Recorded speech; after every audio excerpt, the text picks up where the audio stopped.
part 2 of my favorite formation in Madden 20. If you haven't seen part 1, I'd definitely go do that. It goes over the nice runs and screen passes that'll set up the passing plays that we're going to go over in this video. Again, we're in Singleback Ace Slot out of the run and gun playbook.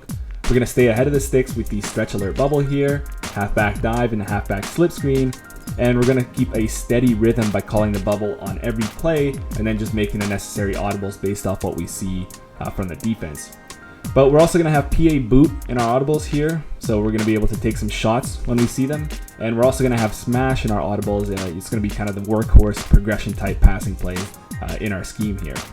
We're also going to have double post here, which is a nice change up. I may replace PA shot as an audible with this by half. My opponent isn't giving me the looks that I'm looking for. And it just, provides another nice passing concept, so I'm not just running smash every single time. Or, I'll call it on 3rd and long instead of the bubble because it just gives me a little bit of a better chance of getting that first down.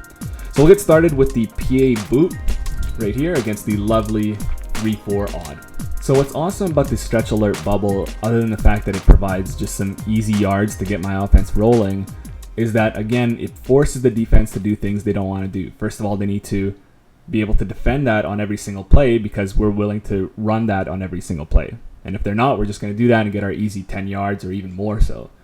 So that's really, really nice. And then again, it's going to force them into things like, say, a cover 4 drop show 2, which will defend it, or a man coverage, which will defend it.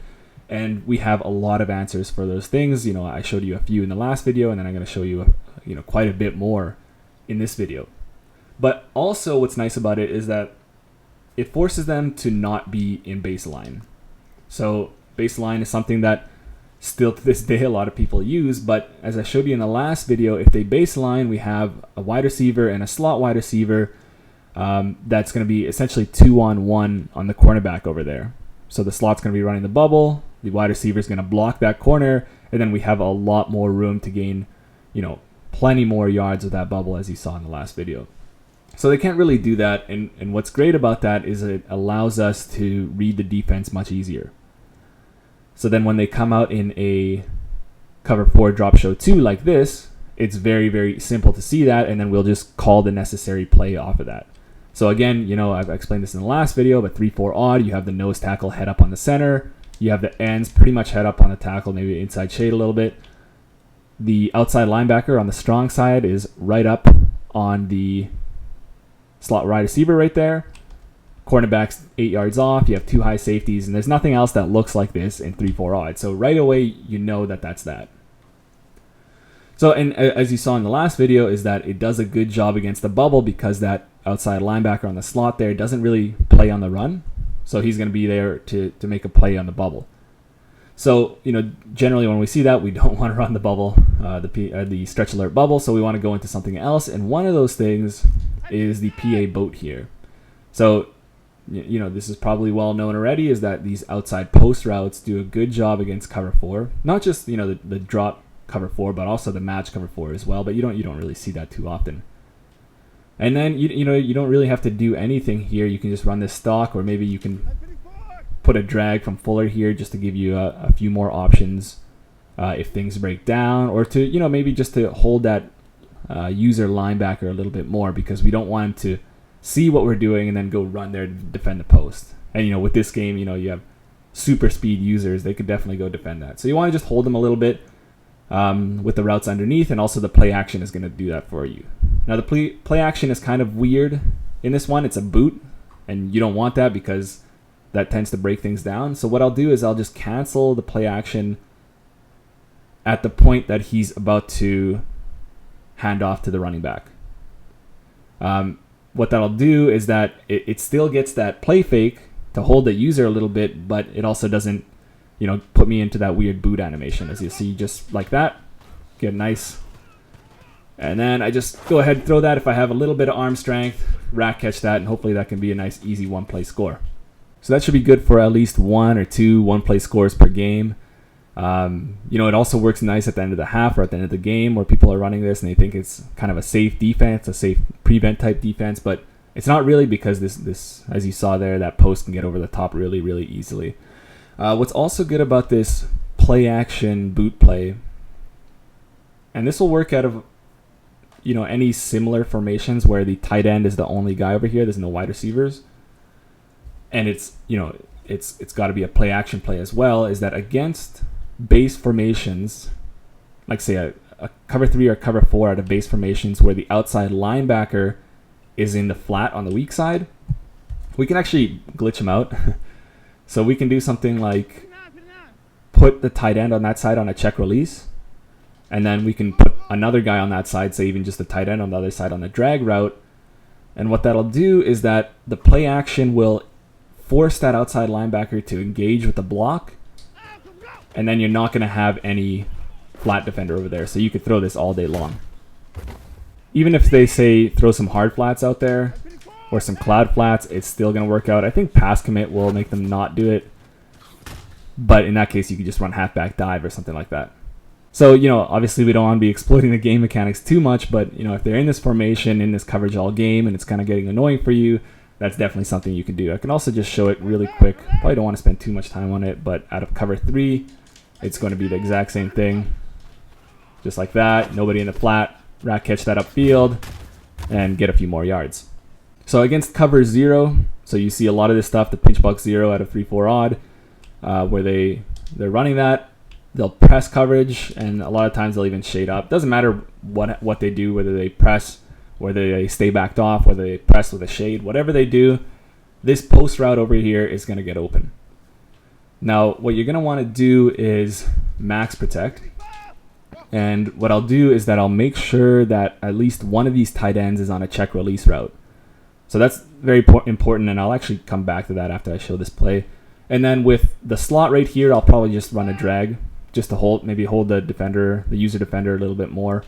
And the same thing, cancel the play action over here. This post is always going to win, assuming you have post specialist. So yeah, what I was saying in the last video, how important post specialist is that it allows us to get open against man coverage, you know, whether that's pressed or backed off or whatever. And then even if there is a little bit of tight coverage, say if it's zone or something like that, they'll do a much better job of catching that ball. And you'll see that later on when I go over the double post play. Then in terms of the blocking, what's really good about this formation is that, again, I have the potential here to do a 9-man, or sorry, an 8-man pass protection screen right here. So if I'm blitzing, or sorry, I'm blocking all these tight ends and the running back here.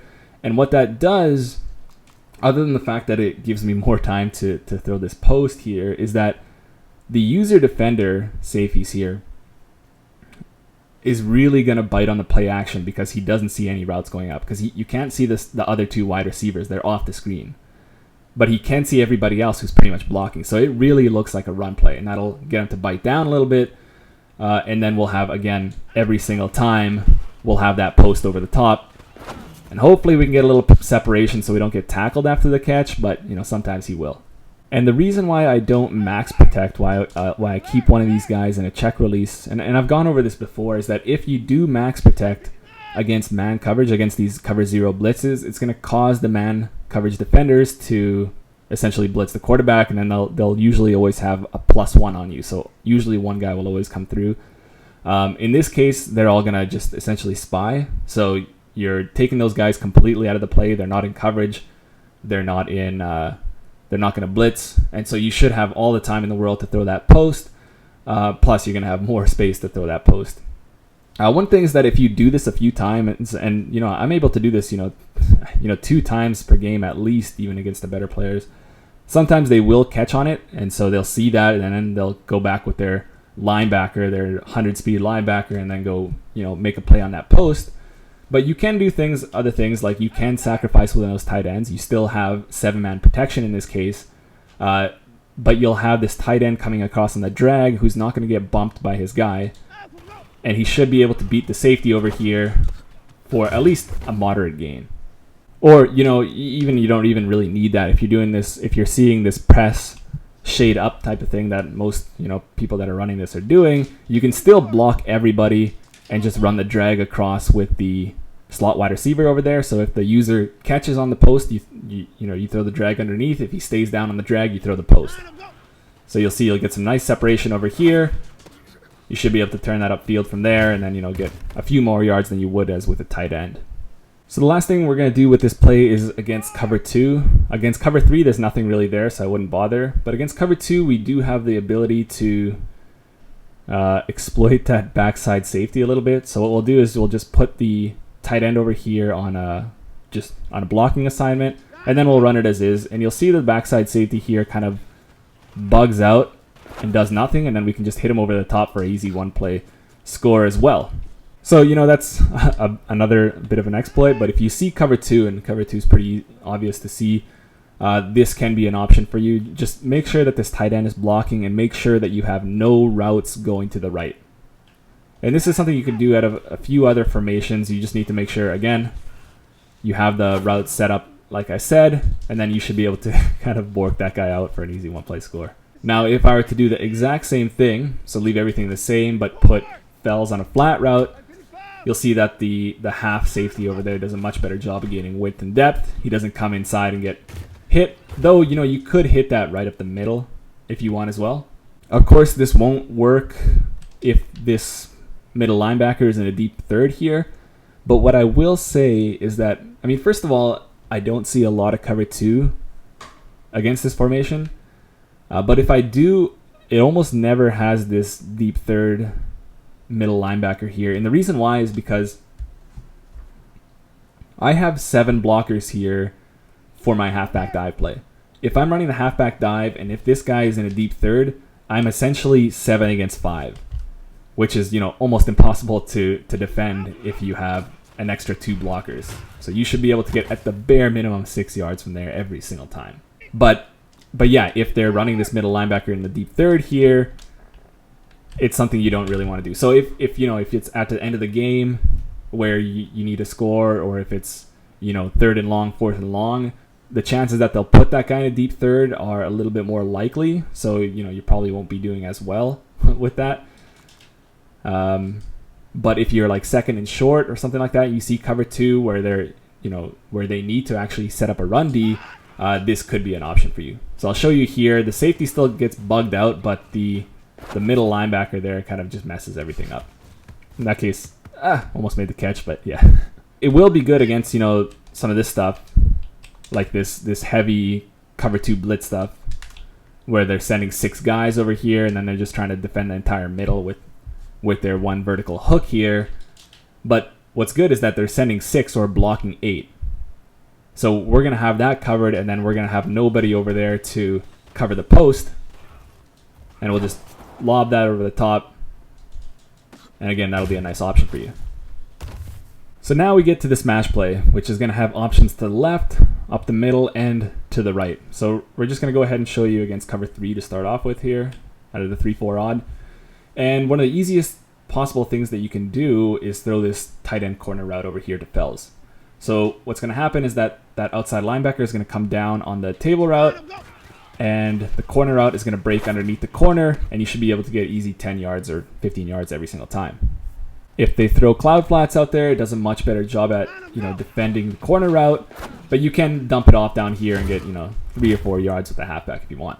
So what I naturally see is that you'll have the user linebacker over here, say if he's on this hook curl, and then I run the smash, he's going to kind of key over here and try to defend the corner route a little bit. Okay, so that's something that you can see. But something nice that, you know, not many people run nearly enough is just a tight end curl, just like this. And against pretty much any coverage in the game, it gets open. Okay, so I'm just going to go ahead and run it over here, and then see he just gets a big opening right here, and I can even turn that upfield for an extra couple of yards. So what this hook allows us to do is, you know, it just gives us that last outlet. So if there's nothing on the right, or if there's nothing on the left, we should have this guy. And especially, you know, if there's nothing on the right or nothing on the left, chances are they're over zoning over there, so he's going to get open anyway, let alone the fact that he gets open against any zone coverage or any man coverage. So that's always going to be there, and then it's going to keep the user defender a little bit more honest. So if he sees that, he's going to have to, you know, pretty much stay covering that all game long, and then we're just going to have even more space to work with on the left and on the right. And then it's just another annoying thing for them to have to worry about, right? We have a good screen to the right, we have a strong run up the middle, we got the shot play, we got a good screen to the right, we got the stretch, we got so many things to worry about, and then with really minimal adjustments. So we could be kind of, you know, having a bit of a tempo to this, a bit of a rhythm, and we're just always going to have some options that are that there's just too many for the opponent to account for. Again, against any coverage, this guy's just going to get open in this nice little sweet spot here. We could even just catch that and just drop. So that's nice. Okay, so we have a nice option to the right. We have a nice option in the middle. And we haven't even really discussed what's going on the left over there. So what I like against cover 3 and cover 4 is this nice seam out pattern. So, this is very popular here. In some cases I might, just even block the running back. Is that if they're running cover 3 or cover 4 stock, this out route is always going to be open. We can throw that, get easy, 10, 11 yards every single play.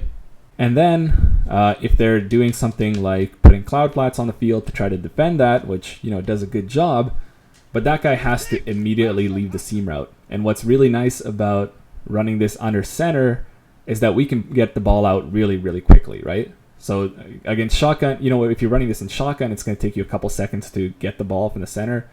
Sorry, not a couple seconds, like a second. And that just kind of throws off the rhythm here. But here, if we're looking at our progression from left to right, so right away, if I see that slot defender bail away and go outside, I'm just going to throw that seam right up the middle. So just like this, throw that. I could even rack catch that upfield, and that's a nice, easy 15 yards. So again, how I would read that is right away from left to right, and usually that's all I need, right? So if the slot receiver gets bumped, I know that's a curl flat. I can throw that out route. If he doesn't, I can throw that seam right away. Or, if things don't look good, I can go to the right side and throw that corner route or that table route, or have the curl over here as the last option. So against cover 3, and this is pretty much the exact same against cover 4, you have a lot of options. I should say, if you don't want to make too many hot routes, like, over here, that's 1, 2, 3, and then 4, that kind of slows down your rhythm a little bit. But you could really leave the current concept on the left right here and just put the tight end on curl here as you're kind of coming down to the coming out of the huddle there. And it can kind of work the same way, right? So if you see the slot receiver get bumped there, we can just throw that little that hitch right there and get 5 yards.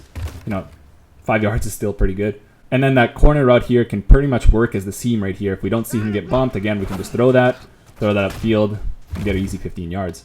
And this will pretty much all work the same against cover 4 drop shade 2, which, you might see a little bit more even than cover 3.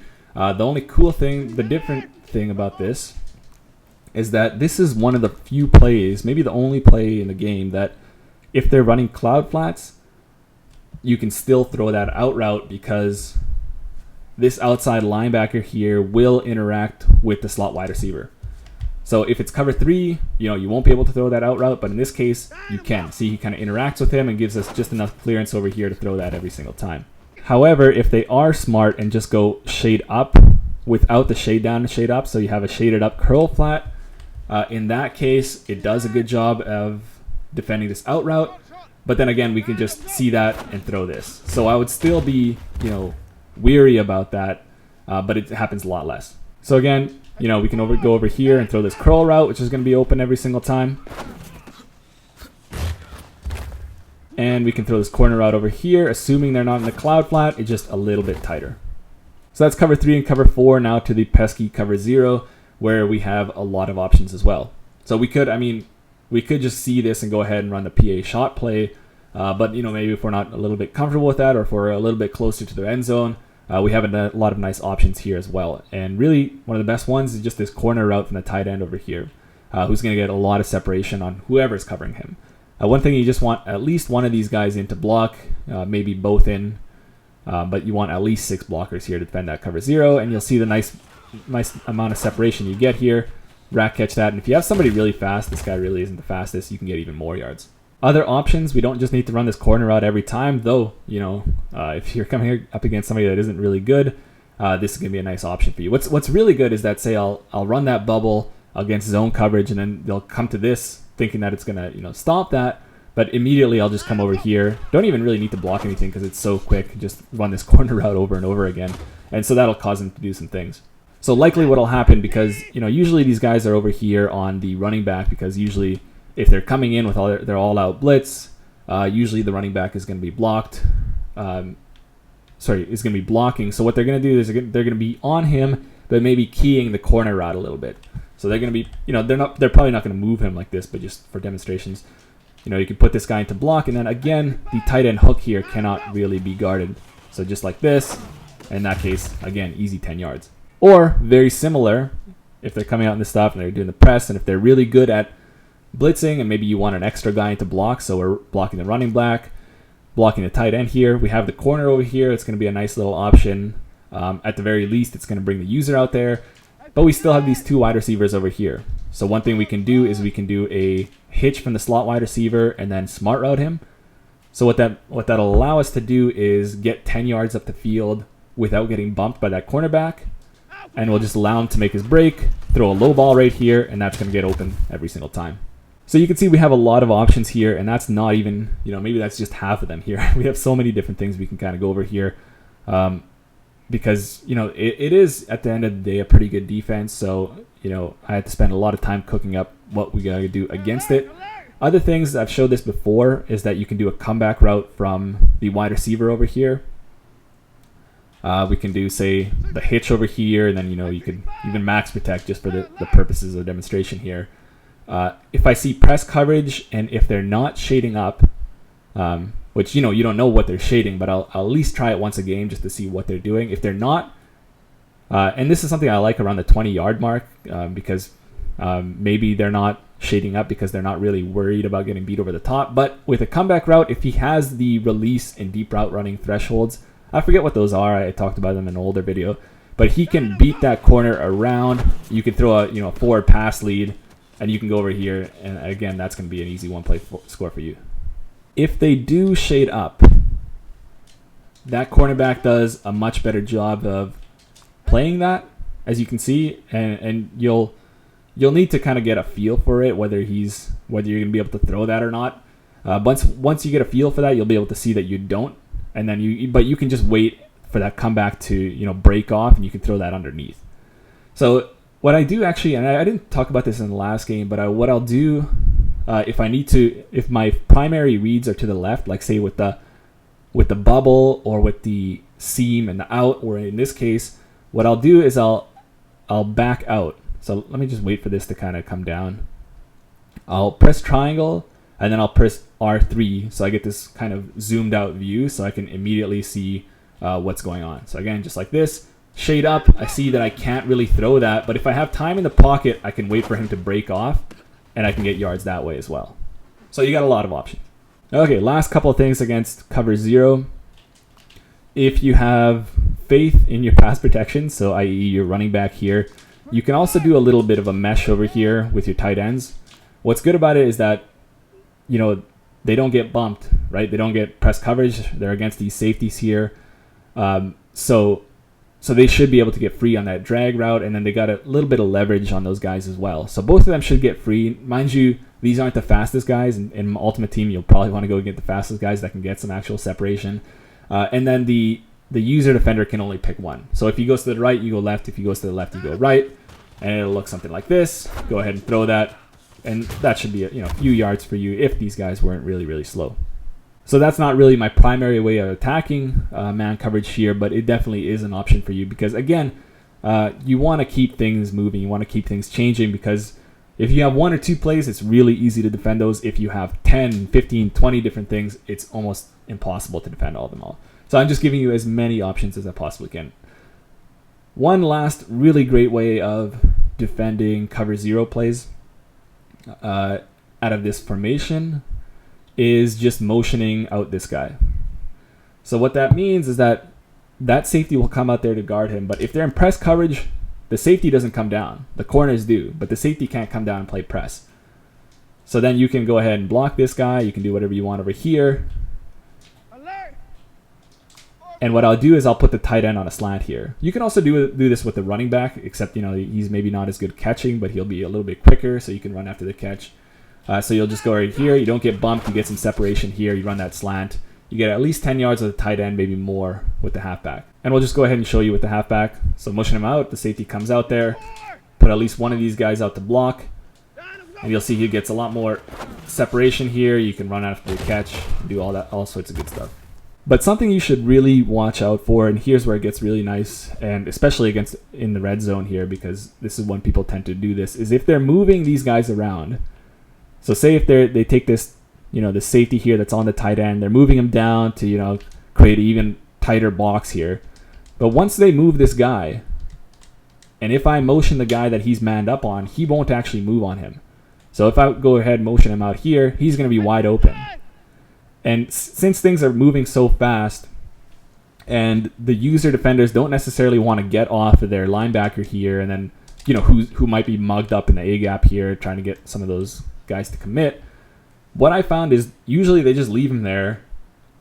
And because I'm in under center, I can throw this super quickly, right? I can throw this right away, right there, rack catch that, and go upfield if I have a little bit more speed. So that's really, really nice. And that's not even just, you could potentially see this in zone coverage too. It doesn't happen nearly as much, but sometimes, you might have somebody accidentally click on him, move him a smidge, or, they'll still maybe try to move him in to try to get a little bit more run action. If you ever see that, this is, again, always something you want to look after. Go ahead and motion that guy out. He's not going to move out there, and you can just go ahead and quick snap, quick throw that, get that, and go that upfield. So that's cover 3, cover 4, and cover 0. Let's just round it out with cover 2. Cover 2, the tight end corner isn't great unless they're running hard flats. So, it's pretty much the same idea as I showed you against cover 3 and 4, is if there are cloud flats there, it'll do a good job at, defending that corner route. But if they are in hard flats, you will have that route there pretty nice and easy, and then you'll be able to turn that field because it's much softer deep zone over there.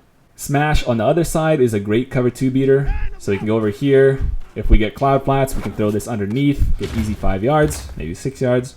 And if they're running hard flats over there, we can just run this tight end corner, but we also have the option over here is if the user tends to go over there.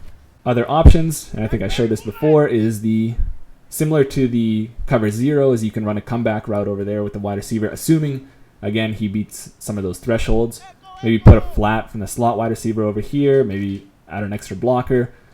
And then if you get just a regular cloud flat here, that comeback route will get above, and you should be able to throw that here. Sometimes you can even rack catch that for more. So that's the comeback. Again, just like everything else, you can throw the tight end hook over here.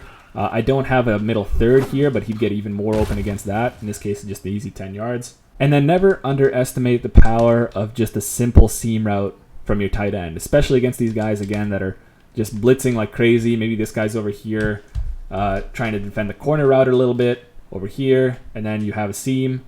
You can leave this one, or you can just do a regular seam like this and just throw that upfield and do an easy job from there. So that's Smash. You have so many options. You got options to the left, to the right, up the middle, pretty much against any coverage in the game. So really, you don't even necessarily need to go to this play against a lot of players. The bubble and the screen and the dive is going to do a lot of good work for you. But these are going to be nice as well. If you see things like, say, a cover 3, you can throw that corner for an easy gain. You see a cover 2, you can throw that comeback or the smash or whatever.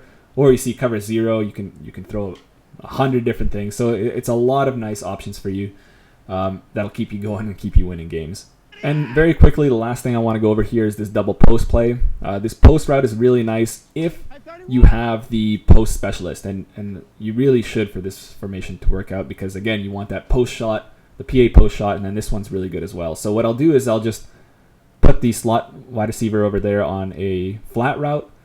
This post route from the tight end is really just to occupy the user defender, because I'm really just going to be throwing this over here. So what will happen is that in this case, I'm going to just cover 4, drop show 2.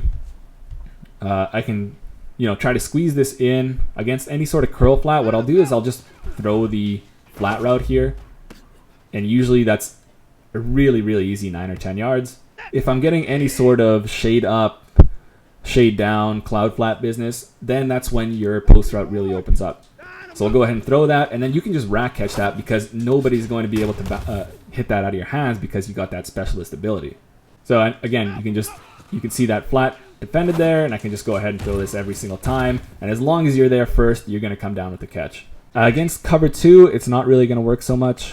Against cover 3, pretty much the same idea as cover 4. You're going to have that wide open. If you get any sort of shade down, shade up action, you're going to be able to throw that post. If they leave it stock, you can still throw the post that's a little bit tighter. I would just recommend throwing the flat route for easy 10 yards. But in this case, again, you can just go ahead and throw that into that window. As long as you're there first, he's 100% making that catch. And the very last thing is this will just show you against cover 0. So against cover 0, this tight end post actually does a good job of getting open. The user defender will likely be there. Oh, I had the wrong button. By the way, escape artist could be really good against cover 0 here because you have nobody to the right. But anyway, yeah, so against cover 0, I pressed the wrong icon in the last one. But that tight end post, despite the fact that he'll likely be covered by the user, he gets wide open against his man, just like he would in a corner route. But likely what you're going to be looking for is the backside post over here, who's going to get open all the time. So I'm going to go ahead and do this press, shade up action. And really, I'll only go to this, like, if they're pressing me with cover 0, I'll likely come to the comeback first. But if I see that they're shading up, I'll come to this. Because this one is not going to get pressed if they shade up. And he'll get bumped kind of awkwardly like that, but you'll still get a lot of separation over here. And assuming the user's not there, you should be able to, you know, rat catch that and turn that upfield. So that's it, okay? So that's it for part 2, and that's it for this entire formation in general. So it's really just 5 plays, 6 if you consider this double post. This is something that just comes in sporadically. There's a number of okay other plays in the formation, but really these are the ones that are going to get you going. So I hope that's going to be nice for you guys. It was definitely nice for me. I'm moving on, trying some other things now. So I haven't really been playing with this lately, but it's definitely still my favorite formation that I've ever run in Madden. It's got so many different things, and it's just really nice. Again, you can just make reads. Where is the user? How's the, you know, where does the defense have numbers? What is their leverage? What coverage are they in? Because, you know, again, they're not going to be in baseline. So it's really easy to read that stuff. So definitely let me know if you guys run this, guys. I want to know how it works for you. I want to know if you find anything new. Maybe you have a different tweak on some of these plays, or if you found the other plays even better. Definitely let me know. And that's it for this one, guys. And we'll see you in the next one.